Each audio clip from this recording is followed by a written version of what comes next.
10 pinaka-advanced na artificial island. Ang mga artificial island ay tumutukoy sa mga lupa na gawa ng tao mula sa tubig.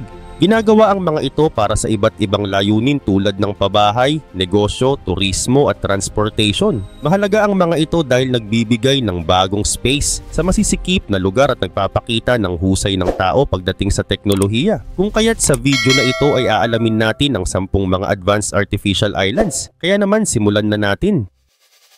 Number 1. Kansai International Airport. Noong 1980s ay lumalaki ang ekonomiya ng Japan at dumarami ang mga pasahero at kargamento sa mga paliparan nito. Napuno ang Itami Airport sa Osaka kaya nagdesisyon ng gobyerno na magtayo ng bagong airport. Ang plano ay gumawa ng isang paliparan sa gitna ng dagat. Kaya noong 1987 ay sinimulan ng construction ng Kansai Airport sa Osaka Bay. Ito ay itinayo sa isang artificial island na gawa sa lupa at buhangin. Ginamit ang 21 million cubic meters ng materials upang punuin ang ilalim ng dagat at bumuo ng isla na may sukat na 4 kilometers ang haba at 2.5 kilometers naman ang lapad. Pinili ang lokasyong ito dahil malayo ito sa kabahayan kaya pwedeng mag-operate ang paliparan ng 24/7. Ang Italian architect na si Renzo Piano ang nagdisenyo ng terminal habang ang mga Japanese engineers ang nagplano ng istruktura ng isla. Ngunit hindi ito naging madali dahil maraming hamon ang kailangang harapin. Isa sa pinakamalaking hamon ay ang paglubog ng isla dahil sa bigat nito sa ilalim ng dagat. Alam ng mga engineers na lulubog ito pero mas mabilis ang paglubog kaysa sa inaasahan. Dagdag pa dito ang panganib ng malalakas na bagyo, alon at lindol na karaniwan sa Japan. Dahil dito ay gumamit ng makabagong teknolohiya ang mga engineers upang palakasin ang isla. Isa na dito ang paggamit ng hydraulic jacks para iangat ang runway at mga gusali kapag bumababa ang lupa. Pero sa kabila ng mga pagsubok ay natapos ang proyekto at binuksan ng Kansai Airport noong September 4, 1994. Ang terminal ng Kansai Airport ay kilala sa pagiging moderno at maayos. May haba itong 1.7 kilometers kaya ito ang pinakamahabang terminal sa buong mundo noong panahon ng pagbubukas nito. May malalaking salamin ng gusali na nagpapapasok ng natural na liwanag kaya maganda at komportable para sa mga pasahero. Dagdag pa rito ng buksan ng Kansai Airport ay mabilis itong naging mahalagang bahagi ng turismo at kalakalan sa Japan. Mayroong Sky Gate Bridge, isang mahabang tulay na nag-uugnay sa isla at mainland Japan. Dito dumaraan ang mga tren at sasakyan papunta at pabalik sa Osaka. Number 2. The NEOM Project. Sa gitna ng mainit na disyerto ng Saudi Arabia ay isang napakalaking proyekto ang ginawa. Ito ang NEOM Project. Layunin nitong bumuo ng isang lungsod na hindi lang moderno kundi kaayon din ng kalikasan. Ang proyektong ito ay hindi lamang para sa Saudi Arabia kundi para sa buong mundo bilang simbolo ng pagbabago at posibilidad. Gamit ang advanced technology at renewable energy ay nais nitong magbigay ng bagong paraan ng pamumuhay na malinis at makabago. Ang ideya ng NEOM ay nagmula kay Crown Prince Mohammed bin Salman. Ito ay bahagi ng plano niyang Saudi Vision 2030 na naglalayong gawing moderno ang bansa at bawasan ang sobrang pagdepende sa langis. At upang maisakatuparan ng pangarap na ito, naglaan ang gobyerno ng Saudi Arabia ng halos $500 billion. Kasama sa proyekto ang mga eksperto mula sa iba't ibang bansa upang matiyak na magiging matagumpay ito. Samantala, ang NEOM ay hindi karaniwang lungsod. Isa itong mega project na may lawak na 26,500 square kilometers na mas malaki pa sa maraming bansa. Binubuo ito ng iba't ibang bahagi na may kanya-kanyang layunin. Ang Dalain ay isang lungsod na diretso ang disenyo, walang kalsada at walang sasakyan. Ang mga tao ay makakapaglakbay gamit ang high-speed train at automated systems. Mayroon ding Oxagon, ang pinakamalaking floating industrial complex sa mundo. Ang Trojena naman ay isang ski resort na may artificial snow sa gitna ng disyerto.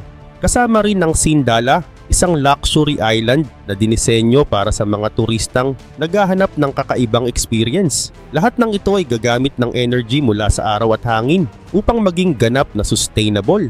Kaugnay pa nito matatagpuan ng NEOM sa northwest part ng Saudi Arabia, malapit sa Red Sea. Ang lokasyon nito ay sadyang napili dahil malapit ito sa 3 kontinente na kinabibilangan ng Asia, Europe at Africa. Dahil dito ay madali itong maabot ng mga tao mula sa iba't ibang bahagi ng mundo na siyang nagbibigay ng malaking oportunidad para sa turismo at negosyo. Sinimulan naman ang NEOM project noong 2017 at noong 2021 ay nagsimula ang construction ng The Line. Inaasahang matatapos ang ilang bahagi nito bago mag 2030.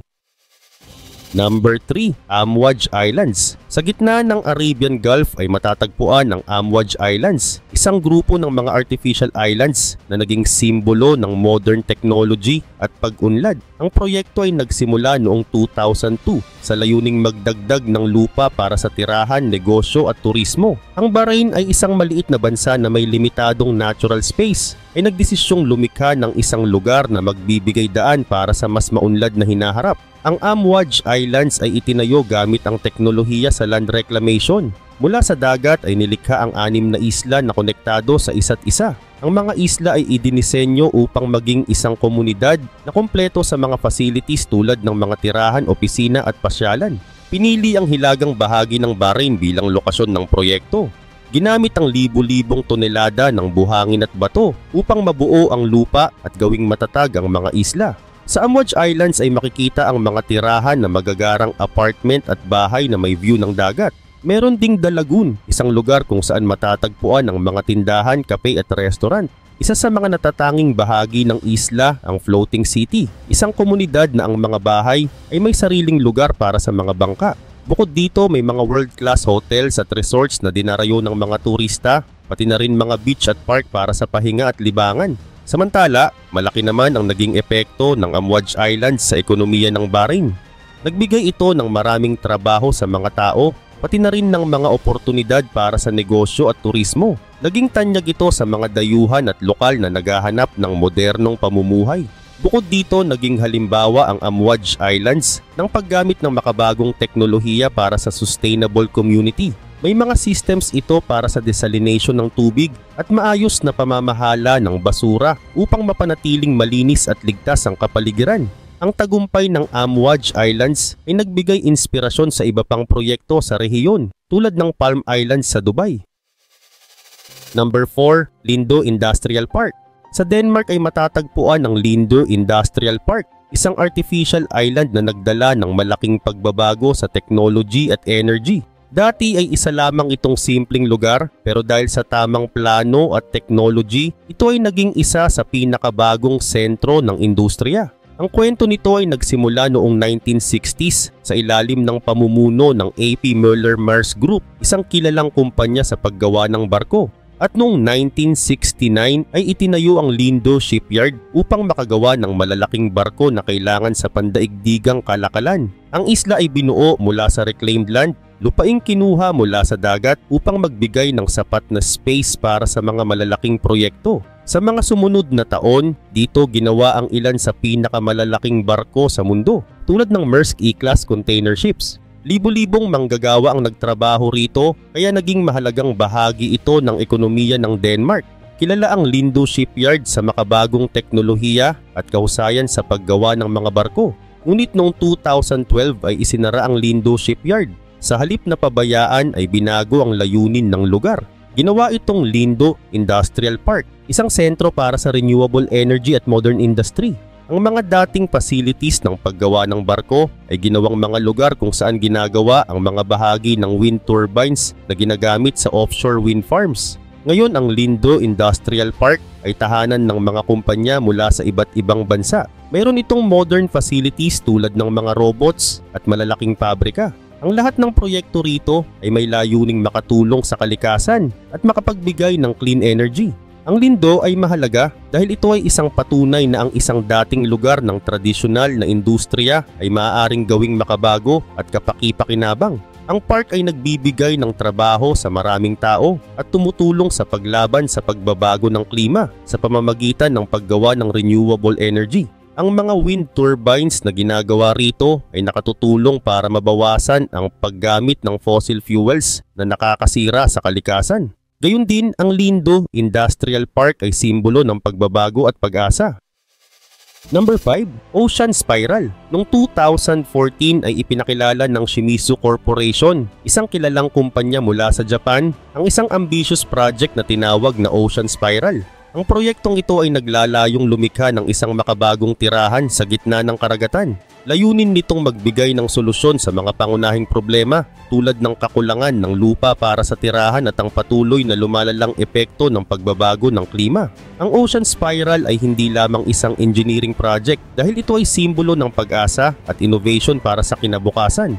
Ang Ocean Spiral ay dinisenyo upang maging isang napakalaking spiral na bumababa mula sa ibabaw ng dagat hanggang sa kailaliman nito. Sa ibabaw ng tubig ay may isang dome na magsisilbing tirahan, negosyo at lugar ng libangan para sa mga tao. Sa ilalim naman ay konektado ang spiral sa seafloor kung saan makakakuha ng mga yamang dagat, enerhiya at iba pang sources. Sa ganitong paraan ay magiging self-sufficient ang estrukturang ito dahil kaya nitong magtustos ng pagkain, enerhiya at malinis na tubig para sa mga naninirahan dito. Kaugnay pa nito, ang proyektong ito ay pinlanong itayo sa mga lokasyon kung saan may sapat na yaman mula sa dagat at hindi madalas tamaan ng matitinding bagyo. Karaniwang iniisip na ang mga lugar tulad ng Pacific Ocean ay perfect para sa ganitong uri ng proyekto. Bukod dito, ang Ocean Spiral ay dinisenyo upang maging matatag kahit sa ilalim ng matinding pressure ng tubig habang gumagamit din ng renewable energy mula sa init ng dagat upang makagawa ng kuryente. Sa ganitong paraan ay maiiwasan ng paggamit ng fossil fuels at mababawasan ng epekto sa kapaligiran. Samantala, isa sa mga inspirasyon ng Ocean Spiral ay ang alamat ng Atlantis, ang sinasabing nawawalang lungsod sa ilalim ng dagat. Subalit hindi tulad ng myth, ang Ocean Spiral ay isang konkretong plano na kayang maisakatuparan gamit ang makabagong teknolohiya. Sa likod ng proyektong ito ay ang grupo ng mga engineers, sayantipiko at architect na naniniwalang maaaring gawing tahanan ng tao ang mga bahagi ng karagatan na dati hindi maaaring tirhan. Number 6. Panggeos. Ang Panggeos ay dinisenyo ng Lazzarini Design Studio na isang grupo ng mga architect at designer mula sa Italy. Kilala sila sa kanilang makabago at kakaibang mga proyekto. Pinangalanan itong Panggeos bilang inspirasyon mula sa Pangaea, ang sinaunang supercontinent na pinag-isa ang lahat ng mga lupa sa mundo. Ang idea nila ay gawing simbolo ang Panggeos ng pagkakaisa ng mga tao anuman ang kanilang pinagmulan.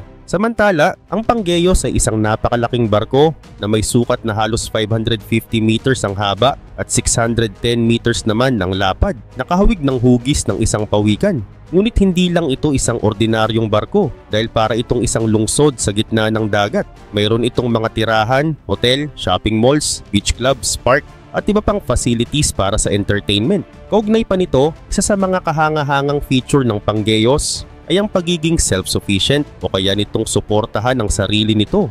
Gumagamit ito ng solar panels, wind turbines at wave energy converters upang makabuo ng kuryente. Sa ganitong paraan ay hindi ito umaasa sa mga likas na yaman ng lupa. Gayun din naman planong itayo ang Panggeos sa Red Sea malapit sa Saudi Arabia. Ang location na ito ay napili dahil sa tahimik na tubig nito at sa pagiging sentro nito sa pagitan ng Europe, Asia at Africa. Ito rin ay isang perfect place para gawing base ng isang lungsod na lumulutang. Ang idea para sa Panggeos ay unang inanunsyo noong 2022. Ayon sa plano, maaaring abutin ng 8 taon ang construction nito. Dahil isa itong napakalaking proyekto ay kinakailangan ng bilyon-bilyong dolyar na pondo mula sa mga investor sa buong mundo. Kapag natapos, ang Panggeos ang magiging pinakamalaking floating structure na nagawa ng tao. Dagdag pa rito, ginawa ang Panggeos bilang sagot sa mga suliranin sa mundo tulad ng kakulangan ng lupa para sa tirahan at ang banta ng pagtaas ng tubig dagat dahil sa pagbabago ng klima. Sa harap ng mga problemang ito ay nag-o-offer ang Panggeos ng isang alternatibong lugar ng tirahan. Isang lungsod na kayang harapin ang mga hamon ng kalikasan. Layunin din nito na magbigay ng isang makabagong paraan ng pamumuhay na isinasaalang-alang ang kapaligiran. Number 7. Ocean Flower Island. Sa gitna ng karagatan ng South China Sea ay may isang lugar na parang mula sa imagination at ito ang Ocean Flower Island. Isa itong artificial island na itinayo mula sa dagat gamit ang makabagong technology. Ang proyektong ito ay nagsimula noong 2011 sa Hainan Province ng China. Pinangunahan ito ng Evergrande Group na isang kilalang kumpanya ng real estate. Samantala, si Hui Kayan, ang may-ari ng Evergrande Group, ang nasa likod ng idea ng Ocean Flower Island. Isa siyang negosyante na may pangarap na gumawa ng isang lugar na magsasama-sama ng kagandahan, entertainment at turismo. Kinuha niya ang mga pinakamagagaling na architect at engineers upang bumuo ng isang proyekto na magpapakita ng kakayahan ng tao na magtayo ng isang modernong paraiso. Ang Ocean Flower Island ay binubuo ng 3 magkarugtong na isla na hugis bulaklak. Ang lawak nito ay higit sa 3,800 acres at puno ng magagandang pasyalan tulad ng mga luxury hotels, amusement parks, art museums at mga shopping area. Isa sa pinakatanyag dito ay ang Ocean Flower Museum, kung saan makikita ang sining at kultura ng Hainan Province. Ang isla ay idinisenyo hindi lang para sa mga turista, kundi para rin sa mga lokal na nais makaranas ng modern entertainment. Sinimulan ang construction noong 2015, ngunit ang plano ay ginawa na noong 2011. Ginamit din ang mga makabagong kagamitan upang itayo ang isla mula sa ilalim ng dagat. Natapos ang proyekto noong 2020 at unti-unti itong binuksan sa publiko noong 2021. Ngunit sa kabila ng tagumpay nito ay marami ring hamon ang hinarap tulad ng mga issue sa kalikasan at mga regulations. Gayun din naman layunin ng Ocean Flower Island na gawing pangunahing atraksyon ng Hainan Province na tinaguriang Hawaii ng China. Gusto ng Evergrande Group na palakasin ng turismo at lumikha ng maraming trabaho sa lugar. Bukod dito ay nais din nilang ipakita sa mundo ang kakayahan ng China na magtayo ng mga makabago at malalaking proyekto. Ang isla ay simbolo rin ng ambisyon at pag-unlad ng bansa. Bagamat napakaganda ng Ocean Flower Island ay hindi rin ito nakaligtas sa kontrobersya. Ayon sa mga environmentalist, nagdulot ito ng pinsala sa yamang dagat at kalikasan ng lugar. Ngunit ayon sa Evergrande, ginamit nila ang mga paraang hindi gaanong makakasira sa kapaligiran. Number 8. Hong Kong International Airport. Noong 1980s ay mabilis ang pag-unlad ng Hong Kong. Lumalago ang negosyo at turismo, ngunit may malaking problema ang lumang Kai Tak Airport. Napapaligiran ito ng mga gusali at bundok, kung kaya't delikado at limitado ang space nito. Bukod dito ay hindi na rin nito kayang tugunan ang dumaraming bilang ng pasahero at kargamento. Dahil dito ay napagdesisyonan ng gobyerno na magtayo ng bagong airport na makakasabay sa modernong panahon. Samantala, noong 1991 ay napili ang Chek Lap Kok, isang maliit na isla sa timog kanluran ng Hong Kong, bilang lugar ng bagong airport. Ang proyekto ay napakalaki. Pinalawak ang isla gamit ang lupa mula sa kalapit na mga bundok. 2 isla ang pinagsama upang makagawa ng isang mas malawak na space. Ang proyekto ay pinamunuan ng mga kilalang eksperto tulad ni Sir Norman Foster na isang kilalang architect. Ang gawaing ito ay nagtagal ng ilang taon at naging isa sa pinakamalalaking reclamation projects sa mundo. Mula sa maliit na isla, ito ay naging isang malawak na lugar na handang suportahan ang modernong paliparan. Kaugnay nito, nang buksan ng Hong Kong International Airport noong July 6, 1998 ay ito na ang isa sa pinaka-advanced na paliparan sa buong mundo. Dinisenyo ito upang maging maluwag, maliwanag at maginhawa para sa mga pasahero. Ang terminal ay may malaking bubong na gawa sa salamin at bakal na nagpapapasok ng natural na liwanag. Bukod dito ay mayroong tren sa loob ng paliparan na nagdadala ng mga pasahero sa iba't ibang bahagi nito. Ang sistema ng paghawak ng kargamento ay napakabilis din, kung kaya't naging pangunahing hub ito para sa air cargo sa buong mundo. Ang mga technology dito ay ginawa upang maging epektibo at maaasahan. Subalit hindi naging madali ang pagtatayo ng paliparan. Malaki ang hamon ng pagtatrabaho sa dagat mula sa paglilipat ng lupa hanggang sa pag-aayos ng bagong isla. Bukod dito ay may mga technical problems din noong una itong binuksan, tulad ng pagkaantala ng mga flight dahil sa computer glitches. Ngunit sa kabila nito ay mabilis na naresolba ang mga problema at napatunayan ng airport ang quality nito.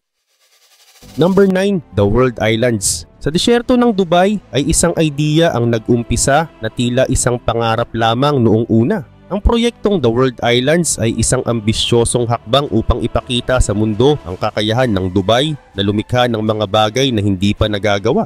Ang idea ay simple ngunit napakalaki at ito ay isang grupo ng maliliit na isla na bumubuo ng mapa ng mundo. Ang idea na ito ay mula kay Sheikh Mohammed bin Rashid Al Maktoum, ang pinuno ng Dubai. Gusto niyang gawing sentro ng atensyon ng Dubai, isang lungsod na kilala hindi lamang sa kayamanan kundi sa mga makabagong proyekto. Sa tulong ng Nakheel Properties na isang malaking kumpanya sa larangan ng real estate ay sinimulan ang pagtatayo ng The World Islands. Samantala, ang The World Islands ay isang koleksyon ng mahigit 300 artificial islands. Ang bawat isla ay may temang kumakatawan sa mga bansa o lugar sa mundo. Halimbawa, mayroong France, India at Australia. Ang plano ay gawing tirahan, hotel at resort ang mga ito para sa mga mayayamang tao, negosyante at turista.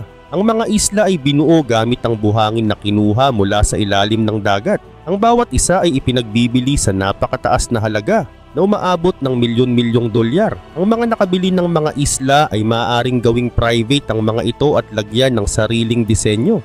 Gayun din naman ang The World Islands ay itinayo 4 kilometers mula sa baybayin ng Dubai sa Arabian Gulf. Mula sa itaas ay makikita ang buong mapa ng mundo na binuo sa gitna ng dagat. Ang laki ng proyekto ay halos 9 kilometers ang haba at 7 kilometers naman ang lapad. Sinimulan ng construction noong 2003. Mabilis itong nakakuha ng atensyon mula sa mga negosyante at turista dahil sa kakaibang idea. Ngunit noong 2008 ay natigil ang proyekto dahil sa pandaigdigang krisis sa ekonomiya. Maraming investor ang umatras at maraming isla ang nanatiling walang laman. At noong 2012 ay sinubukan ulit ipagpatuloy ang proyekto. Sa ngayon ay ilan lamang sa mga isla ang nagamit. Ang Lebanon Island ay ginawang lugar para sa mga events at ang The Heart of Europe ay naging luxury resort. Number 10, the Pearl Island. Noong early 2000s ay nagpasya ang Qatar na gumawa ng isang napakalaking proyekto na magpapakita sa buong mundo ng kanilang kakayahan at pag-unlad. Ang proyektong ito ay ang The Pearl Island, na isang artificial island na itinayo sa hilagang bahagi ng Doha. Mula sa dating simpleng bahagi ng dagat, ito ay naging isa sa mga pinakamodernong lugar sa bansa na isang patunay ng pangarap at dedikasyon ng Qatar. Samantala, noong 2004 ay sinimulan ang paggawa ng The Pearl Island. Ang proyekto ay nagkakahalaga ng $15 billion at isinagawa sa lugar kung saan dati nanghuhuli ng pearl ang mga taga-Qatar noong sinaunang panahon. Ang pangalan ng isla na The Pearl ay napili bilang pag-alala sa yaman at kasaysayan ng Qatar bilang isang center of the pearl sa rehiyon. Layunin ng proyekto na gawing isang world-class destination ang isla. Isa rin itong mahalagang hakbang para payagan ang mga dayuhan na bumili ng mga properties sa bansa, isang bagay na hindi karaniwang pinahihintulutan noon. Kaugnay nito, ang The Pearl Island ay napakalawak at may sukat na 4 million square meters. Nahahati ito sa 12 distrito at bawat distrito ay may natatanging tema. Halimbawa, ang Porto Arabia ay may mga modern apartment at isang malaking daungan para sa mga luxury yachts. Sa Canat Quarter naman ay makikita ang mga makukulay na gusali na parang kopya ng Venice, Italy na may mga kanal at tulay. Karagdagan pa dito, ang isla ay dinisenyo para sa marangyang pamumuhay. Bukod sa magagarang bahay at apartment ay narito rin ang mga mamahaling tindahan, restaurant at mga hotel. Isa rin ito sa mga lugar sa Qatar na nag-o-offer ng world-class services and amenities. Ang proyektong ito ay pinangunahan ng United Development Company na isang nangungunang kumpanya sa Qatar. Kasama nila ang mga eksperto mula sa iba't ibang bansa upang masiguro ang tagumpay ng proyekto.